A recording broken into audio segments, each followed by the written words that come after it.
Welcome to the Bookish Ballerina Podcast, where we talk about ballet, stories, art, science, economics, music, and everything in between. I'm your host, Eleanor Stewart, and I am a rather bookish ballerina. Today, my guests are the lovely couple Ron Meszaros and Ellen Grigg. We had such a fun conversation discussing their story, their adventures in advertising, art, faith, a lot of fun anecdotes, and so much more. I hope you enjoy. Hello, and welcome to the Bookish Ballerina Podcast. Thank you for having us. Yes, we're happy to be here. I'm excited. So what is your story? Boy,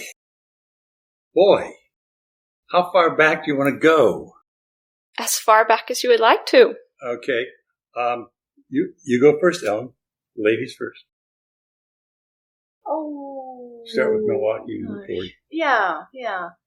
I grew up in Milwaukee, Wisconsin, and Cheese capital of the world.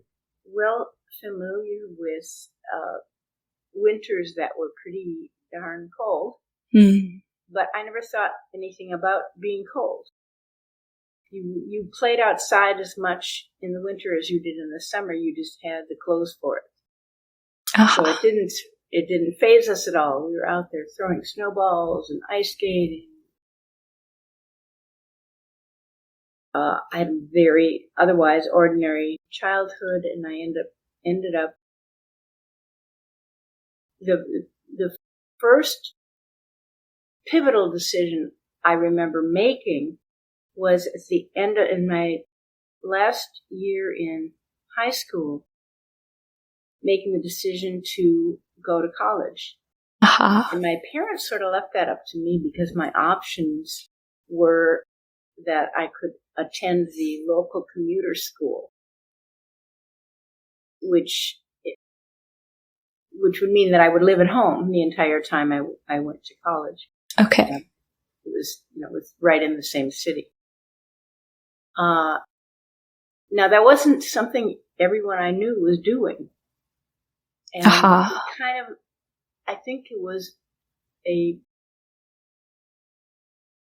prompting from God or something. I'm not sure. But it put me in a better position to continue my life having a career. Okay. I don't remember thinking a lot about my future. I vaguely thought I wanted to be a nurse, but after a year as a science major, I realized I was not cut out for that at all. I see. Almost flunking microbiology. And I switched to being an art major, which confused my parents a lot because they couldn't figure out how I could ever make a living as an art major. And I actually didn't know. I just knew that I was having a lot more fun doing that. And so as it turned out, I ended up at the end, when I graduated, I moved to Chicago, where I was able to find a job working for an advertising agency as an art director. And that was when it really got fun. But I don't know. I'm kind of wandering with this. No, it's fine. Fine. Go to California. All right. Well, yes. So I. By the way, she was one of the first art directors in Chicago in the advertising business. Woman, female. One of the first female art You're right. directors. I forgot about that. Yeah. The first female. Up to that point, they were just all men, and she was not aware she was breaking a glass ceiling or anything. She just said, "Oh, I'll go in and I'll do this." And fortunately, people at that time, they said, "Oh, this is interesting. Yeah, why not? What do we got to lose?" Yes. So what was that like? Well, I was kind of oblivious to a lot of things that would have been obvious to other people. My focused always on other things, but it really didn't occur to me that all the other people doing my job were males. Uh-huh. What was interesting about that, what ended up being interesting, was the dress code at the time. Now, this was an ad agency downtown Chicago. So they're business people, men routinely dressed in three-piece suits for their jobs, ties, women wore dresses, hose, high heels, that sort of thing. So, but for my job, I ended up dressing pretty casually. I had dresses. I wore dresses. And then one day, I had this pair of slacks, and I decided to wear a pair of slacks. And that caused the biggest memo storm in my in the agency where I worked, because women weren't supposed to wear dresses, but the only women working there were secretaries. Okay. Secretaries and well, they were account executives, but they wore dresses because they met with clients.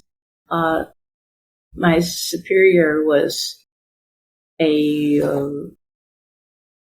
writer who was an account. She was kind of head of the account, and I think she wore dresses too. But the fact that I wore it showed up, and what happened was that it threw the secretaries into rebellion. Going, oh, she can wear pants. Why can't we wear pants? And they ended up changing the rules and allowing. I see. You know, because at that time, pantsuits was a thing, and that was considered dressy enough for them, I guess. I see. Yes. Anyway, so I feel like I accomplished something. Very cool. Yes. So that was the first part of my career. I don't want to take up all the time here. No, it's okay. It's okay. I'll jump in. Yeah. I was born in Ohio, and it was not quite as cold as Wisconsin, but it's cold enough. And after a while, I went to Ohio, graduated from Ohio University in a broadcasting degree, hoping to go into television. I was working in radio, going into television. Got drafted, went to Vietnam, was in Armed Forces Television, Armed Forces Radio in Vietnam. Got out of that, came back to the States, and was offered a job in television as a reporter. But at the same time, I ran into some friends, some guys who were in the advertising business, and I showed them some stuff I had written, and they said, "Oh, you can work in advertising and not have to leave Chicago." So the job I was being offered were in these small cities outside of Chicago, in these small states. So I took a job in Chicago in the advertising business, and that's where I walked into an advertising agency, and there sat Miss Grigg. Aha. There she sat at her table working away, and it was sort of love at first sight. I see. We had an elevator romance. That is, we would wait in the morning. We would come from different directions and would wait in the building until everyone got on the elevator. Then we would take an elevator by ourselves and would sort of give each other a morning kiss as we rode up in the elevator. The morning kiss. Office romances were frowned upon. You cannot have an office. I mean, we had to deny everything. It was like straight business, but we were having an office romance. I see. And that leads us to that point. Then we traveled a lot to California to shoot commercials, and then we realized that the weather in Chicago was cold and miserable, and in California, when we went out there in January, it was wonderful. So I soon landed a job in San Francisco, and we got married in the meantime. It's a small thing to get married. We got married in the meantime, and we traveled to San Francisco, and and worked in the ad business. She always had better jobs than I did. She worked for better ad agencies than I did. Better clients. Yeah, better clients. Mm-hmm. And we did that in San Francisco and enjoyed our lives in San Francisco for the longest time. And then I started doing some acting. She started doing more and more painting. She was doing watercolors and stuff like that. And then we decided that the future wasn't in San Francisco. It was a beautiful city. It was a great city to live in, great restaurants. Everything was about it, wonderful. But L.A. was where acting lay. So we moved to L.A., and I got an agent and started acting in some television stuff and doing commercials, a voiceovers commercial. She went to work directly for a director, doing shooting boards and storyboards for commercials. Okay. Is that enough? Yeah. Yep, that's enough. And then we lived in Malibu for a long while in the business, and then eventually we said, that's enough. We got enough money. We got enough places. We've done everything we wanted to do. Let's move. And we decided to move to someplace warm, but we didn't want to live in California anymore. So we moved to southern Alabama, which is where we ran into your father and you as a small child. Yes. That's how we landed in Alabama. And that's where we are today on the coast of Mobile Bay. Yes. So how did you pick Fairhope out of all of the places? It sort of picked us. Uh-huh. We were looking in the panhandle of Florida. I didn't know anything. We were unfamiliar with the terrain down here. We just knew Florida was warm. And the northern Florida would be probably more moderate temperature. I don't know. We didn't really know. We looked at a lot of houses in St. Augustine and then Pensacola. We liked a few of the houses. We did not love the city of Pensacola, but we thought, well, this is where we chose to be. On the recommendation of our realtor, interestingly enough, we went over to Fairhope to a particular place she had recommended for dinner that night. Since it's less than an hour drive, it was kind of a way to see what the rest of the area looked like. And we drove into Fairhope and looked around and went, oh, this is more like it. And we immediately loved the town of Fairhope. And so much so that we had called our realtor and canceled the deal we were kind of already in, made an offer on a house and had it accepted. Wow. We pulled out of that, and about 10 days later, we bought a house. Okay. Back cool. to the West Coast, packed up, and moved ourselves here.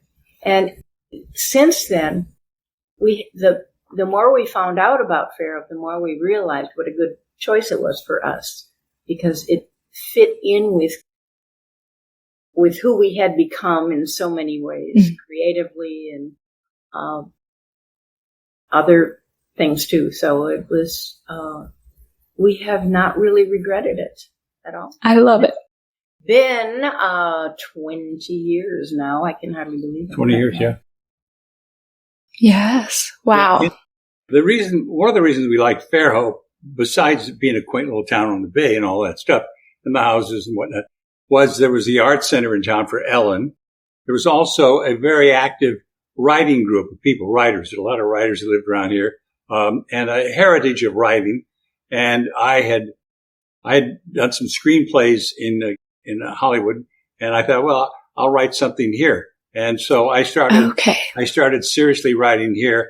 I've written 3 books, been a part of about 4 or 5 other books, anthologies, and I've written some plays. Oh, let me show you this. This is good. Maybe someone will go on by.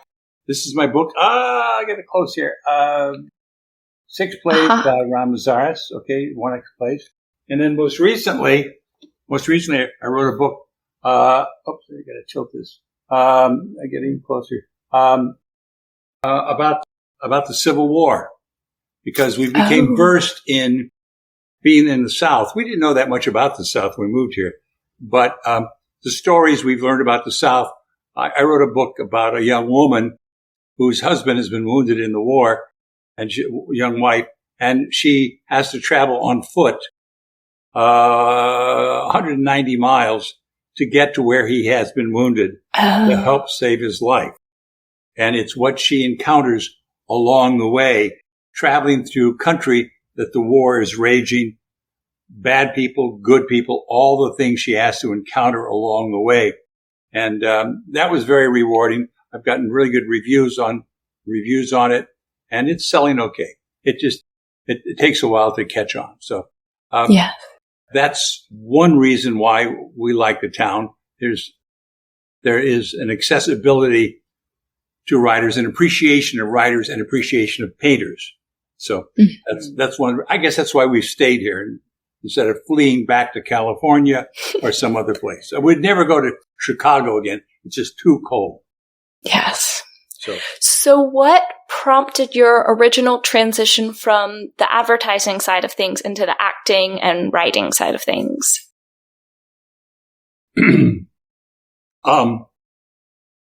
When I was in Chicago, in the advertising business, you come across a lot of actors because you're using them to do your commercials.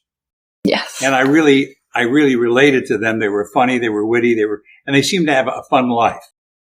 Okay. And so I started interest in pure acting. There's a group called Second City in Chicago, well known.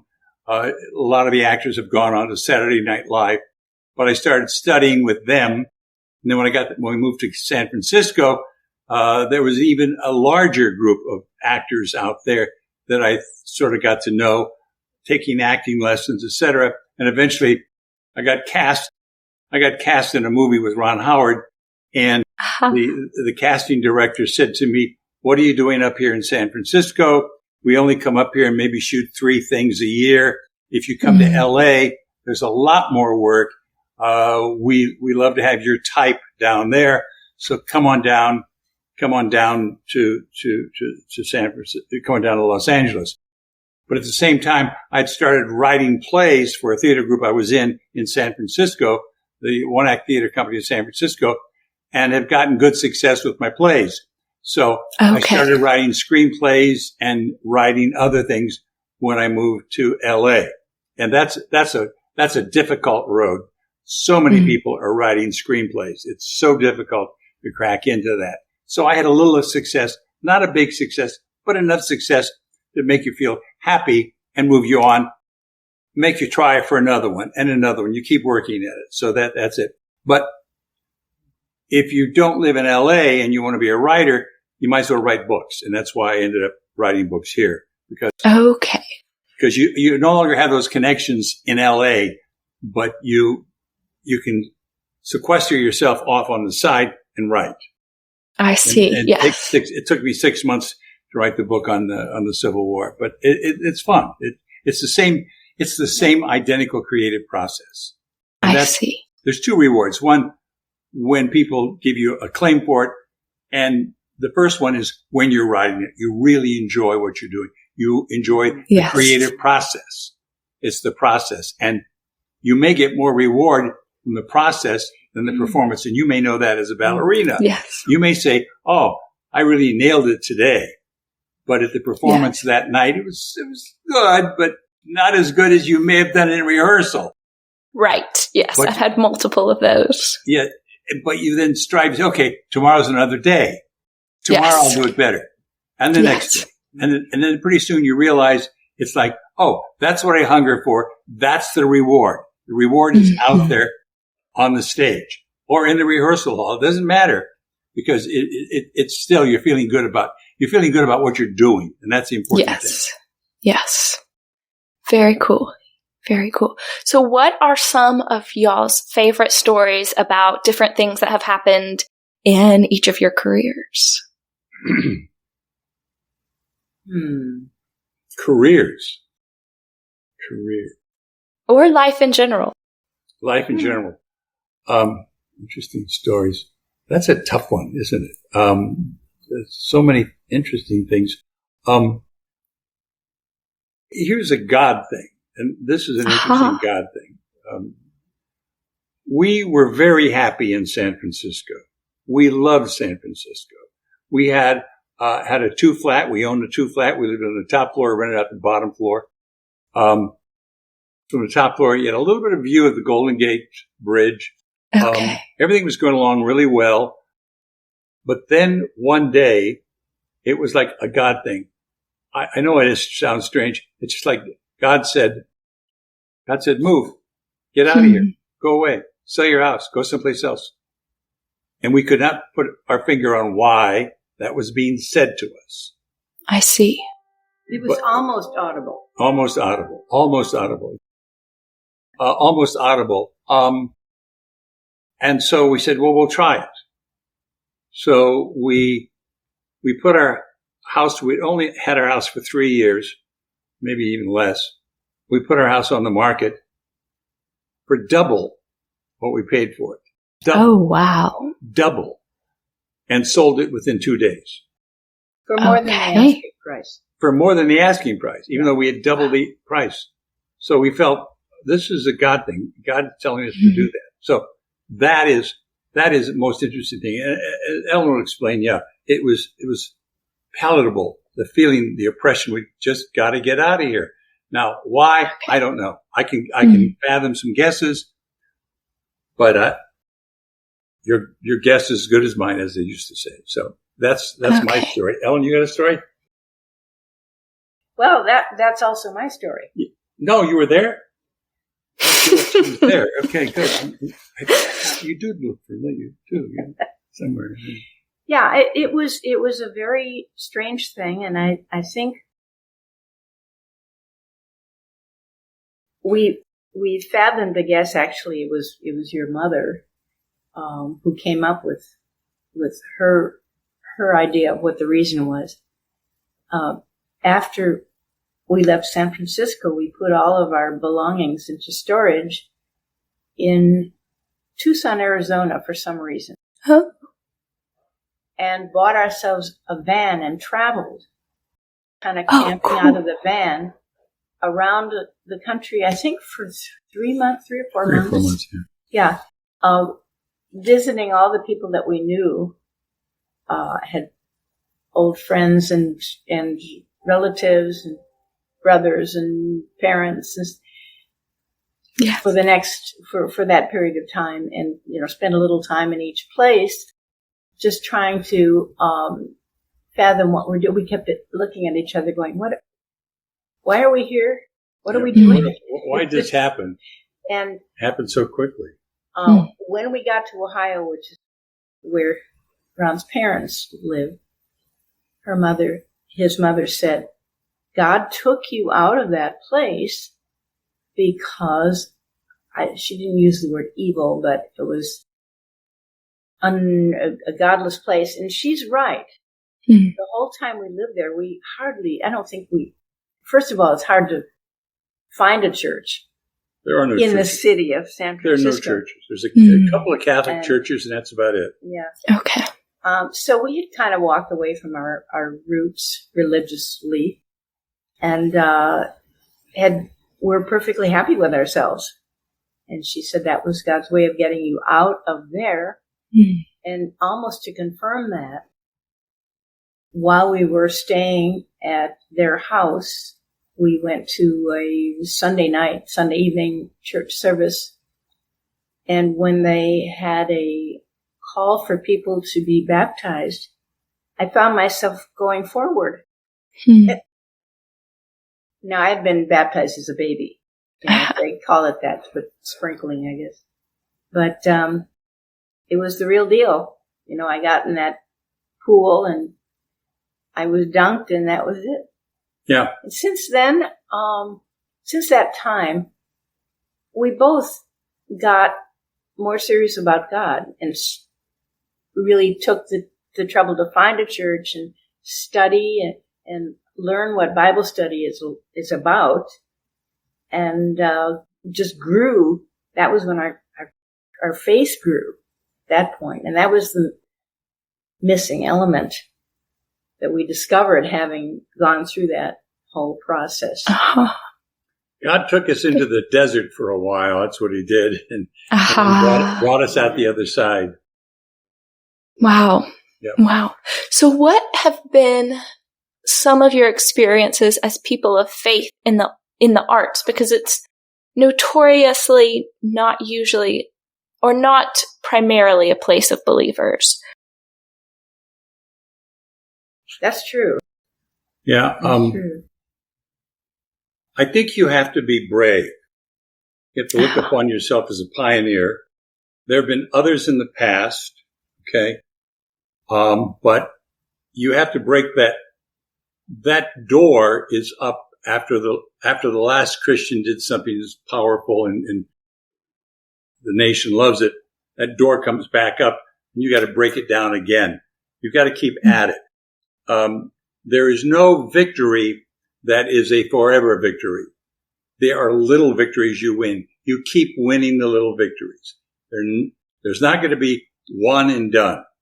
It's always that. I mean, in this book, she is a woman of faith.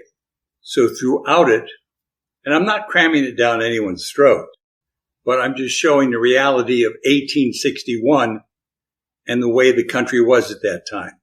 People lived out by themselves, far from churches. So their religious upbringing, their religious examples would be every Sunday morning at their home, they'd get out the Bible and read the Bible to the kids and to themselves. They would sing some songs, and that would be church. And that's okay. That's church. It's fine. It's dandy. And so I put that in there. And if it offends someone, so be it. That's the way it was. I'm just writing what history was. And there are also at that time things called circuit riders, where a preacher would get on a horseback and do 5, 6, 7 services every Sunday morning. Oh. He would ride, start at one house, and the people would gather, maybe 20, 30 people would gather. He'd come and do a sermon. After it was over, he'd get on his horse and ride another 10 miles to another group of people. That was called a circuit rider. He would then do another service, then another 5 miles to another house and do that same sermon. So he prepared one sermon and did it 5, 6, 7, 8 times every Sunday. And that was a circuit rider. And that was the early church back during homesteading times in the 1850s, the 1860s. And eventually they built little churches, but that was the beginning of that. So that's sort of in the book. I guess that answers your question. You nibble away at it. You persist. Yes. It's not a one and done deal, as I said. Well, I have a perspective on that, but I think your question was about the atmosphere of the industry itself and the absence of Christianity in it. And I, at some point, became involved in the production of film, commercials and TV and movies, some movies. And from the beginning, this is interesting looking back, I fell in with a Christian director who was doing Christian films. He did a few films for the Crouch people, TBN. He did a couple of independent feature films, but with Christian themes. And I also did some work for a small group who was doing Christian children's video. They had a very popular video series that people would order copies for their own use, or it would run on Christian television and on a weekly program. And I had such a good time because the contrast was marked. What I did a million commercials. Oh, wow. In this capacity. I mean, not literally a million, but quite a few. Okay. And that was an entirely secular experience. I had to keep views to myself, or I would be, treated differently by, by the people who hire you. My job was, I was an independent contractor. I was in charge of continuity. I see. So I was very involved in working directly with the directors and cameramen and all of those people. And I love the process of how all that worked, but there was almost an atmosphere of anti-Christianity. So people didn't want to hear about your faith. Every once in a while, I would find another crew member who identified as a Christian, and we would kind of have our own little conversations when there was time to do so. But I realized how fortunate I was having those Christian connections and getting to work with other believers or people who respected your faith. Yes. So I think that must have been a God thing for me too. Absolutely. Yes. Yes, I have the blessing of currently, I don't work for a Christian company, but I work for a company where there are quite a few believers, both employees and in leadership. So that has been a blessing. But even in that, I have coworkers who, like, I was chatting with one of my coworkers just the other day, and she had very bad experiences. She's not a Christian. And she'd said she had very bad experiences with religious people. So it's just interesting to chat and to talk about your faith without, like you said, cramming it down people's throats. Yeah. Yes. You have to have a long view. Yes. It's like you nibble away at it. And I think that happened in the Bible too. You just Paul's a good example, just kept nibbling away, keep pushing at it, keep pushing at it, keep pushing at it, being very solid in what your belief is and standing firm in it. Mm-hmm. So, Yes. Awesome. Well, do y'all have certain projects that you've worked on that are especially special to each of you? Well, what comes to mind for me it's my painting career, which really only got started after we moved here. I started producing some work and got myself into a gallery in town. And so there was a place to show my work. And there was a project that came up. The Children's Hospital of Birmingham, Children's of Birmingham, I think. Oh, yes. The official name. Were involved in building a new facility for that, a much larger, expanded facility for Children's Hospital. And the decision was made to turn it into kind of almost an art gallery, just contact local artists in the state of Alabama to provide paintings for the inside of this hospital. And my gallery was contacted, and they put forth my name as someone who, they should consider their work. And I was asked to participate in this, but they asked for 6 new pieces And these were not small. They were 4 feet by 6 feet. Oh, wow. 7 feet. 4 feet by 7 feet. Those are big. They had specific walls they wanted to fill with these large pieces of work. And that possibly is the most fun I've ever had. Creating those paintings. And they were delighted with them. And then there was a reception when all of the artists were invited to bring all of their work in and show it, have a kind of a mass showing of all of these pieces of art at the gallery neighborhood in Birmingham. There's one neighborhood where there are a lot of galleries within a 4 or 5 block area. Okay. And all of them made space available so that you could just go from place to place and see all of this work that will end up in the hospital. I mean, in the hospital. Mm-hmm. And that was a wonderful event. But just then having the thrill of seeing it installed, and it's still there to this day. It's the permanent collection as far as I know, and that was quite an honor and a thrill for me.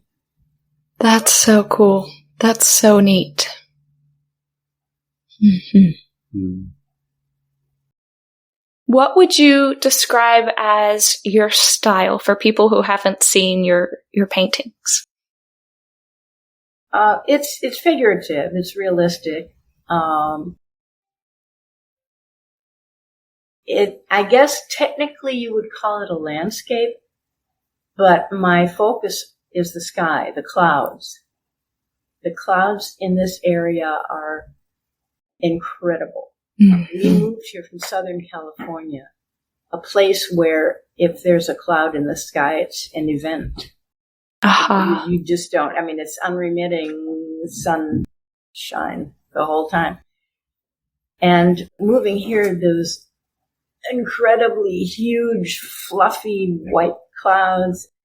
And so I was so taken with it. I started taking pictures of it, and I thought, well, maybe I could paint that. And I started painting it, but it wasn't just the clouds in the sky. It was what I thought was, what a metaphor for God being so huge if I put a small person in the bottom of the painting. You know, the contrast of the huge sky and the small person.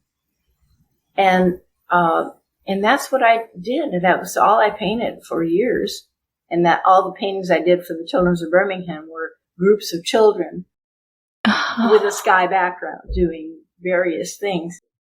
And I sold a lot of those. Wow. Yeah, those are beautiful. Yes. Awesome.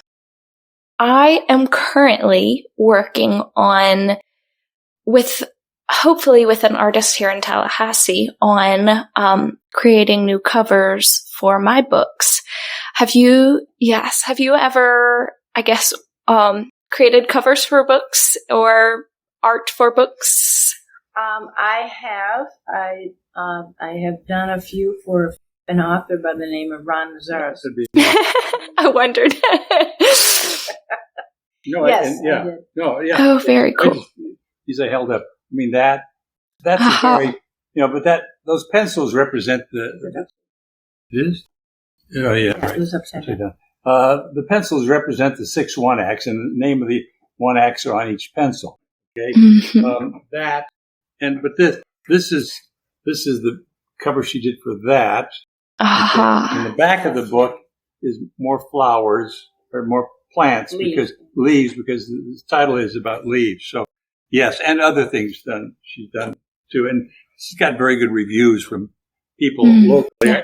You want to stand out. You want to stand out. If you're going to be up there with 50 other books, 60 other books, you want people to want to pick up your book to read it, to read the back cover to see what it's about. Yes. You got to get them to pick up the book first and foremost, and that's difficult I recommend anyone who's going to do what you're doing, go into bookstores with your camera, look at all the covers, then say, okay, which one is most like what I've been writing? Okay, then that's very smart. Take your camera, take a photograph of that. So you end up with maybe 10 photographs of books, all that speak to you. You like the voice that you see just by the cover. Then take your camera, forward those photographs to the artist who's doing your cover and say, this is what I'm thinking of. Something like this. And what you've done, you've culled of the 5,000 books in a bookstore, you've culled it down to 10. And they're all related in some way. There's a feeling. Mm-hmm. You pick up a book, there's a feeling you get when you pick it up a book and look at the cover. And I've had books that I truly love, and the covers stink. But I heard about the book so well, I ignored the cover. Yeah. So anyhow, that's my 2 bits of information. Okay. People do certainly judge books by their covers. They certainly do. Yes, they do. Absolutely. Yeah. And what is written on the back. And if you have other friends who are writers to review your book so they can say, oh, this person loved it. This person, you've got to put you let them get the thumbnail of what they think of your book on the back. You write your own summary of what the book is about on the back. Yes. You've got 30 seconds to sell the book. Right. They're picking it up. They got 30 seconds. Oh, this sounds interesting. To get them then to maybe even open the book and read something in it. Yes. Yes. Very cool. Very cool. So how does the experience working with an author differ from creating something independently? Well, you're having to collaborate. It's collaborative. The person has to I came up with samples of directions that I thought were possible to go, given the nature of. First of all, you read the book and know what it's about, but then Ron would have certain ideas that he would direction that he might want me to try, and you end up with some choices, and eventually you narrow down the choices, and we end up with something we both like. I mean, that's kind of how it happened. On that creative process, if she would do something Monday and show it to me Monday, I'd say, great, do something else. You do something else on Tuesday. Then I'd say, do something else. She do something else on Wednesday. At the end of the week, you have 5 choices. Now, every day when you do it, you love that one. But the next day, the second one you do, you sort of like that one too. Then the third one, it just goes to show that the more you work on it, as you know, in a rehearsal, the better you get, the more you do it. But there comes a time it's like, okay, that's enough. I think I've nailed this. And I thought this on the last try. I said, that's it. That's it. Look, we're going with that. Now, she could have worked the 6th day, and I may have loved that, but I was so much in love with the 5th day. I said, that's it. No, don't go any further. Don't burn yourself out. So there you go. I love it. Awesome. What are some of the rewards and challenges unique to working in the arts that may or may not be present in other fields? A lot of pain. I would agree. A lot of pain. It is working yourself crazy to make it look flawless, to make a piece of artwork look flawless. Or, I mean, I've probably, on my book, my last book, and I've written 4 or 5, on the last book, I probably rewrote it 5, 6 times. That is, I went through, wrote it, went back. Now, when I say rewrite, I don't mean rewrite everything. You go back and read it again and go, oh, I need another paragraph in here. This is moving too quickly. Or it's moving too slow. I got to take something out. But you keep refining. So eventually you say, that's it. That sings to me. It comes alive. And I've had people say, quite a few people say, I picked up your book. I started reading it. I read for 7 hours straight, went to bed, got up the next morning, read it again. One person said, I read it all the way through. Another person said, I got mad at you because I was still reading like at 2 a.m. in the morning until I kept falling asleep. She said, I couldn't wait to get up to go on with your book, to read the book. Other people say, well, I read about 10 pages and then put it down and think about what that was like. And then I come back and read another 10 pages the next day. And so these people are taking a month to get through my book, but they're enjoying it. I really enjoy it. But after I absorb it, I want to think about it. I want to enjoy it. I don't want to rush through it. So the two groups of people, that's how they work at it. But as a ballerina, it's work. It is. It's a lot of work, yes. There's no 90-year-old ladies out there dancing around, are they? No. Very few. There are a couple, which I'm always extremely impressed. Yes. There are, yes. Not here, not in Tallahassee, but in the world there are, yes. Yeah, some older ones, yes. Oh, goodness. Yeah. Bless their hearts. Yeah. It's very impressive. That is very impressive. Mm-hmm. I mean, it's a young person's career in many regards. Yes. It really is. Yeah. And bless them for that. Yeah. So. Yes.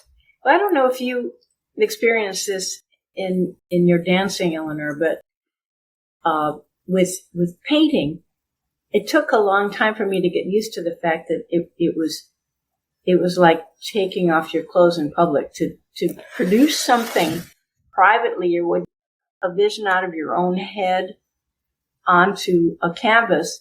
And the first time you show it to someone else, it's kind of like you're, just fearful of a bad reaction or something discouraging. And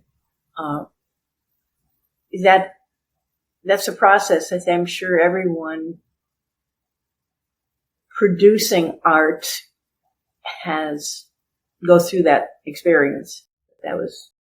But the first time you danced professionally, the first time you went out professionally, I'm sure you had that same feeling. Mm-hmm. When you say, it's like, okay, I'm going out here. This is it. This is, I'm getting paid to do this. And it's like, oh, I hope it's good enough. I hope it's good right. enough. Yes. And there's some degree of that every single day. Is it good enough? And as an actor, and I've been in plays, it's like you can do a performance one night and you think you hit it out of the ballpark. You thought you were wonderful. And the audience gives you tepid applause. Mm-hmm. 2 days later, you do it again and you walk off. You know, it was so-so. And the audience is jumping out of their seats, applauding, going crazy for it. You think, were we any better? Were we worse? What happened there? How come they loved us tonight? And we thought we were so-so. So performing from an audience is the same thing you're doing. You never know. Of course, you've got ballet aficionados are a whole breed. They can be very supportive. They're there. They know what they're there for. Yes. They can be very forgiving. They're just so thrilled that they're at the ballet and they're going to see something that's graceful and wonderful and uplifting. And so, they're very forgiving, very forgiving. Yes, most definitely are. Yes. Yeah. Yes, I would definitely agree with that. I do have certain people who joke that they always start the applause. They call themselves plants in the crowd to start the applause. Well, we need those. I sometimes do that myself at the symphony. Oh, yes. I love the symphony. Yes. If you're sure it's the last movement. If you're sure it's the last, you don't want to be the guy who's plotting it. I can tell by the conductor, or if I know body language. If I know the music too. I can. Very cool. Very cool. Okay, so with the podcast, it obviously is very different than film or ads, but from the production side of things, I'm working on improving it. So, do y'all have any recommendations on how I can go about making it better?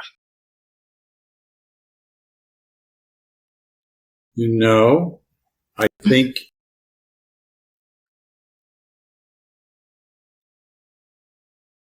it's just off camera without putting this in the thing. I think you could interrupt us more, ask questions, a little more questions. Why is that? So I know you gave us a lot of leeway. You gave us a big leash. You could say, why is that? When did you do that? What were you thinking at the time? Why? Those sort of little questions. Why would you do that? And what were you thinking? Did you change your mind later on? Do you have any self-doubts about that? And I think the answer is always yes. Everyone has self-doubts. Of course you have self-doubts. Only the largest egotist would say, oh, no, I know what I'm doing. Even the big, Laurence Olivier, a great actor, great English actor. You're probably unaware of Laurence Olivier, considered the best actor in the world in the 40s and 50s and even into the 60s. He used to perform in London at the Old Vic and other great places in plays. He used to, and still, with that title, with everyone who loved him, he still would throw up before each performance. Get nervous before each performance. Oh, I'm not good enough. Is it going to be good? Because if he hit the high water mark on Friday night, then you're worried. I won't be as good as I was last night. Oh my God, what's wrong with me? I hope I remember everything right. Is the blocking good? Is the makeup fine? He threw up. He was nervous. He was the best actor considered the best actor in the world. Laurence Olivier, look it up. It's incredible story. They made a film about it called The Dresser. So something like that. But I have a story. I want to tell a story because I thought about this for a while.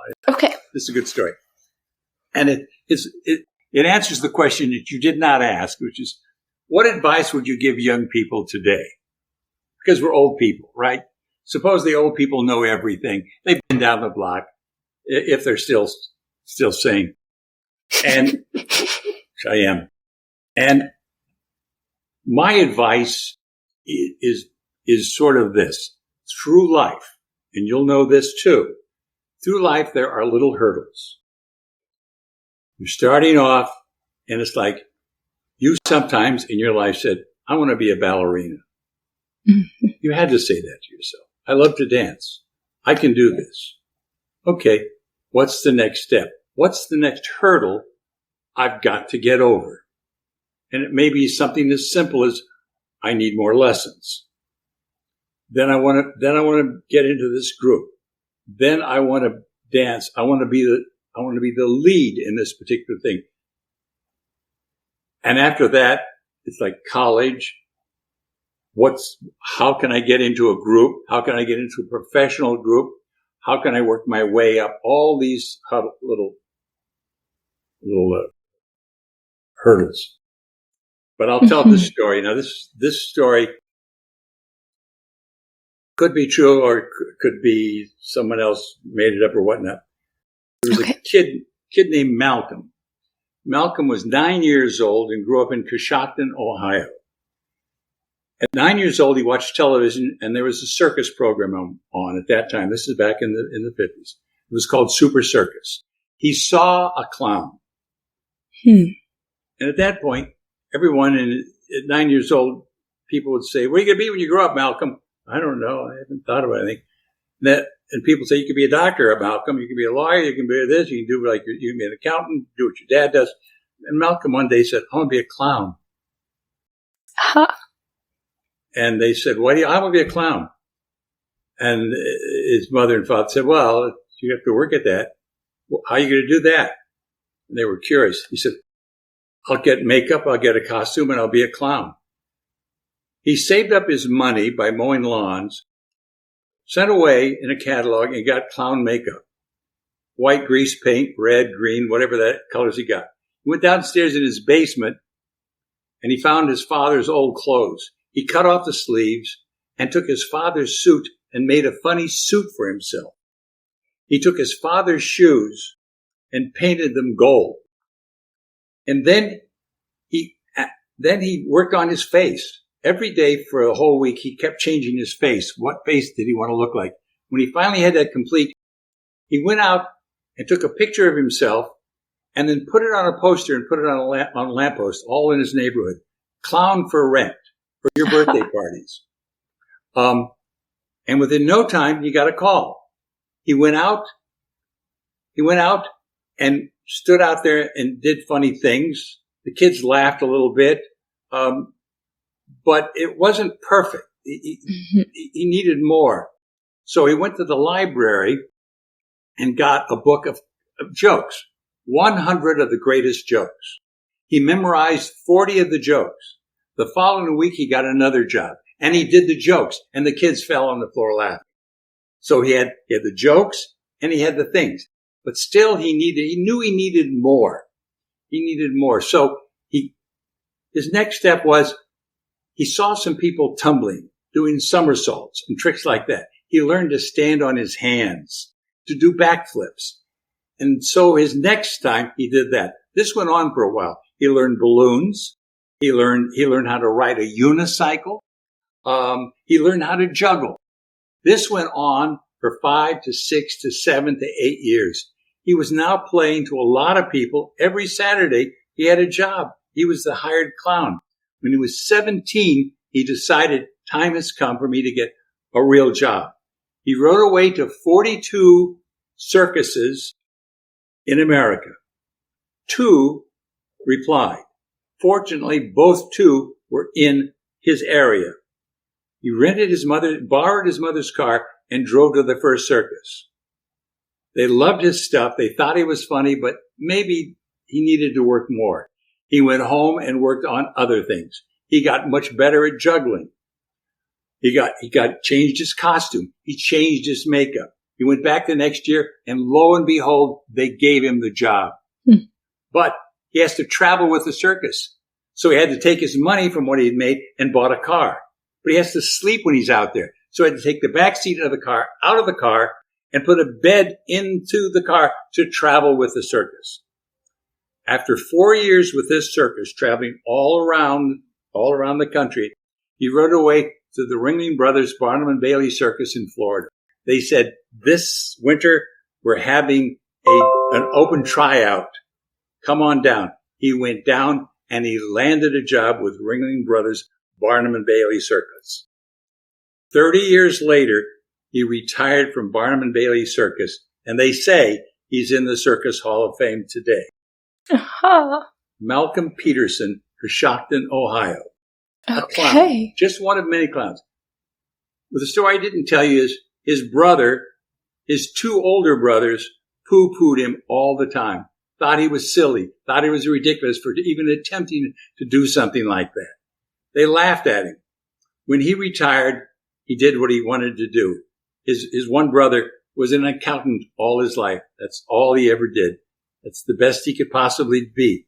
Malcolm was thrilled and when he retired, I dropped out a story. He married one of the animal trainers and he had 3 kids. And she became part of his act later on. So the moral is, there's always these hurdles you have to jump. You think you get over it, and that's going to be it from now on. No, you've got to work at it again. It's keep working, keep better and better and better until you've achieved what you wanted to do. I mean, Eleanor, you don't stop rehearsing, do you? You don't stop practicing. No. You're there all the time. So yes, quite often. Story. I hope that's meaningful to someone. Yes, I'm sure it will be. I'm certainly working on that. I think I have a grand total of 1 episode so far where I was like, yes, that's what I want it to be. But I'm working on it. It will get there. It will get there. Yep, you'll get there. Yes. Yeah, I mean, you got to have the long view of life. You cannot say, if I don't make it in the next month, I'm going to hang it up. Right. And not be satisfied with where you are necessarily. Yeah. Be looking for ways to go beyond that. Yeah. Yes. Get better. Yeah. Yes. Okay, well, kind of in the same vein, I have 2 questions that I ask everyone at the end of an interview. Okay. So the first one is, what is one thing you are learning or learning about right now?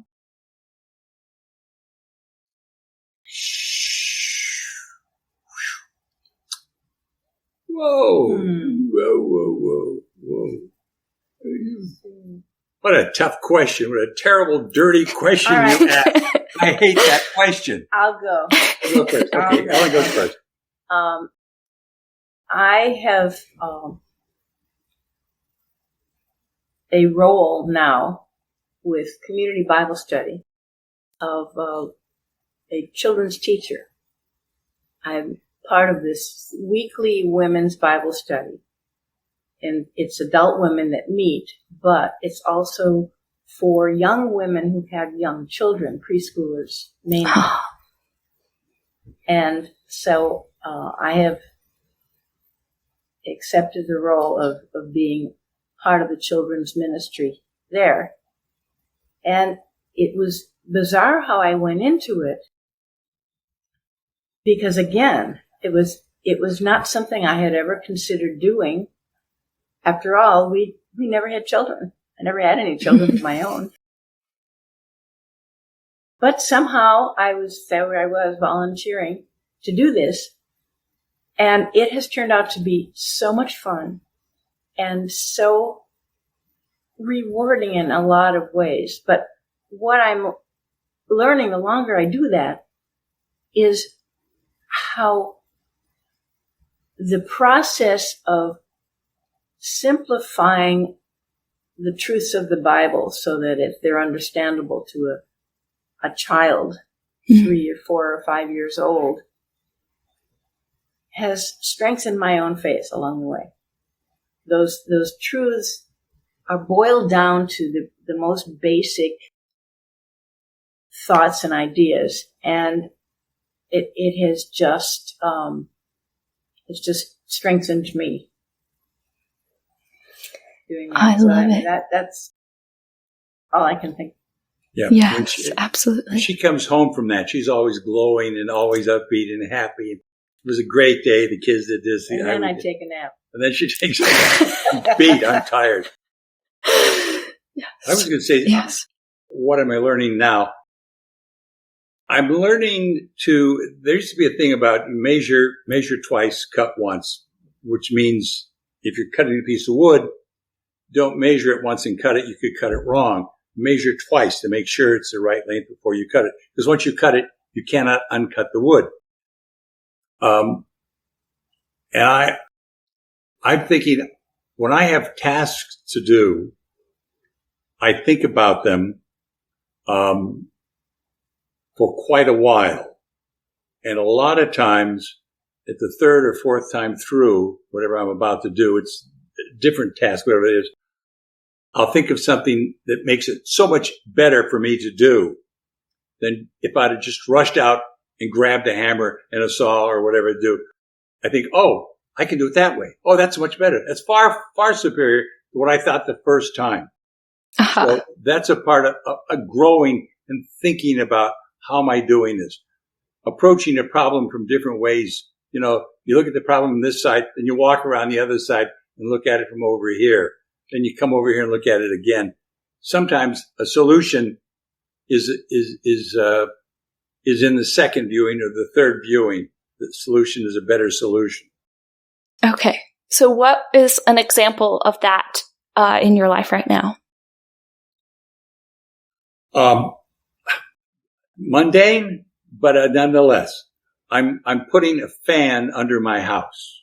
Okay. I have a house that's on a raised platform. There's 4 feet of space under my house. It's a crawl space, it's called. I'm putting a fan underneath there. And I thought the other day, I've got to run an extension cord from all the way at that end of the house, all the way down here to where I'm putting the fan in. I got not an extension cord. I got to wire it. I've got to hard wire the whole thing.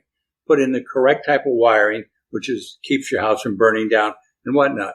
And, it's such a big task. Then the other day I thought, wait a minute. There is a hard wire already right near the fan. It's running under the house. It feeds the AC outlets into this living room. I can just tap onto that wire. It's already there. Mm-hmm. It may not sound like much, but it saves about an hour and a half of work and buying a lot of other stuff. It's easy. But I hadn't thought about that other wire that's underneath the house already down there. So I would be duplicating what's already down there. You gave yourself the time to think of that. I gave myself time to think about it. Yes. Nice. Very nice. Very nice.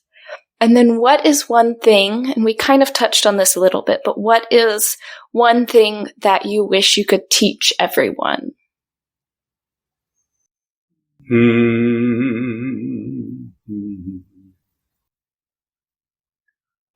Ignore what's going on in the world around you and plot your own course. That's good. I like that. Yeah. When I went to high school in Akron, Ohio. Many of the kids just wanted to go off and get a job in a tire factory because it paid so well. Uh-huh. And it was the students that all wore glasses that were going off to college. It's like, okay, college. That means I won't make any money. The guys who are going to the rubber shops will be buying brand new cars maybe 3 to 4 months after they land their job. They'll have all these really nice cars. They'll date all the pretty girls. I won't have a chance at dating the pretty girls. I'll be off in college, stuck in my dorm room studying. And so that chance, I'll miss that chance. All the pretty girls, by the time I get out of school, will be taken up. They'll be gone. There'll only be the girls that also wear glasses. So, there you go. Okay. Yeah. So I love it. Yes. You may be the lone pioneer. You may be the one who's out there. I mean, Amelia Earhart, for Pete's sake. Amelia Earhart was one of the few women to fly back. There were some other ones ahead, but to do what she set out to do, it's like, I'm going to fly around the world. And she set out to do it. She died trying, but her name is all over the world today for her attempt, her courage, her stamina. I'm going to do this. I don't care. Yes, I'll cut my hair short. Yes, I'll wear these clothes. Yes, I'll hang out with flyers, like Ellen being the first art director in Chicago. Yes, I'll do that. Female art director. I'll do that. I'll do it. It's okay. And it's not that I got to grab the flag and wave it above my head. Here's what I'm doing. Here's what I'm doing. You go about it quietly doing it. You just jump in and quietly do it day in, day out and not get discouraged. Head forward. Yes. I love it. Awesome. Well, kind of going back just a little bit. As you know, one of the things I'm working on is making the podcast better. So taking your input in, what was it like when you first got to LA? What was it like settling into a new city and into your new occupations or jobs in LA?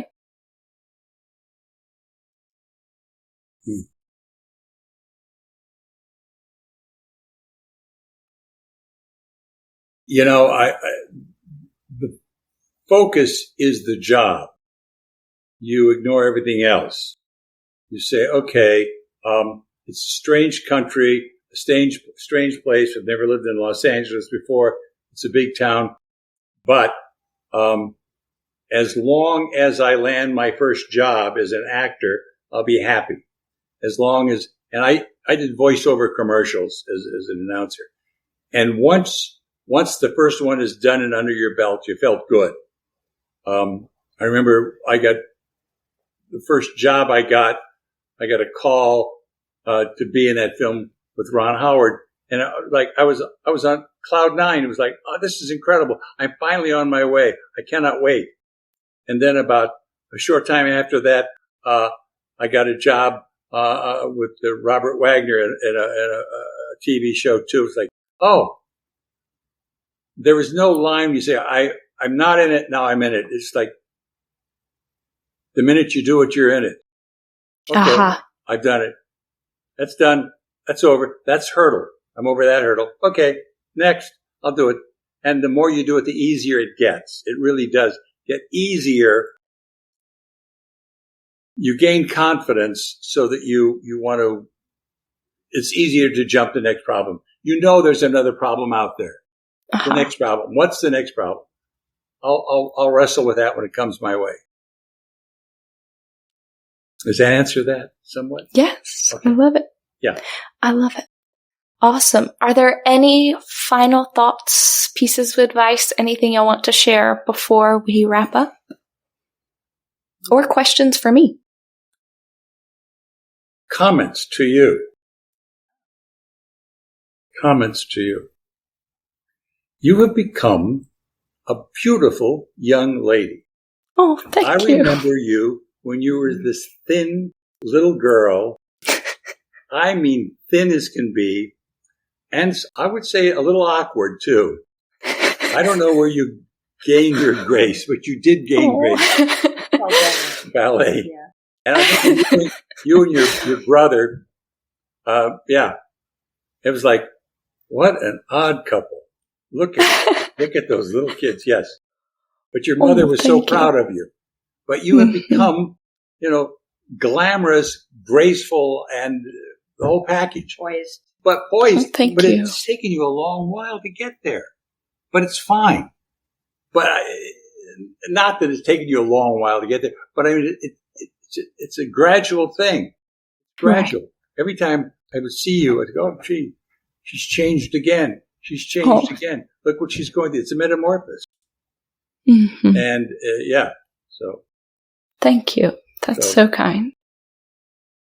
I have a memory. Now, next performance, you'll fall on your face. No. You'll go on and stumble and go, what happened? Oh, no. Ron told me I would. Oh, no. Then you get up and act like a clown. You brush it off and go ahead. And the thing will be, the audience will love you for it, believe it or not. Right. Yes. It's forgiving. They know how hard it is. Mm-hmm. And sometimes those are the best times. You'll look back and say, oh my goodness, I fell, landed on my knee, got up and danced on. Because the audience said, look at her. She got back up. She's doing it again. She's back there. Even though she looked a little red in the face, embarrassed about it, she's up there. She's a trooper. And people are very forgiving. They love that. Yes. Yes. Yes. We say, make it part of the show. Yes. I have this memory of us at Page and Palette with y'all when I was maybe 9 or 10. Yeah. And you said to me, now you can't be embarrassed, Eleanor. You can't be embarrassed. Will you dance right here? And I just danced in the street by Page and Palette. I remember that. Yes. I remember that. I loved it. Yes. Mm-hmm. Yeah. Yes. What do you have to lose? Special memory. You have nothing to lose. Exactly. You have nothing to lose. The world to gain. Nothing to lose. The world to gain. Yes. And do it for yourself. I love it. That's the other thing. Do it for yourself. Mm. Yes. Yeah. I love it. Awesome. Well, thank you so much for coming on the podcast. I hope you have enough. Thank you for inviting us. Yes, thank you for inviting us. Yes, it's been a pleasure. And ours as well. yes. I hope you enjoy this episode of the Bookish Ballerina Podcast. To learn more, follow at the.bookish.ballerina or at the.bookish.ballerina.podcast on Instagram. You can also support us and learn more at www.buymeacoffee.com/the.bookish.ballerina. Thank you so much. See you for the next episode.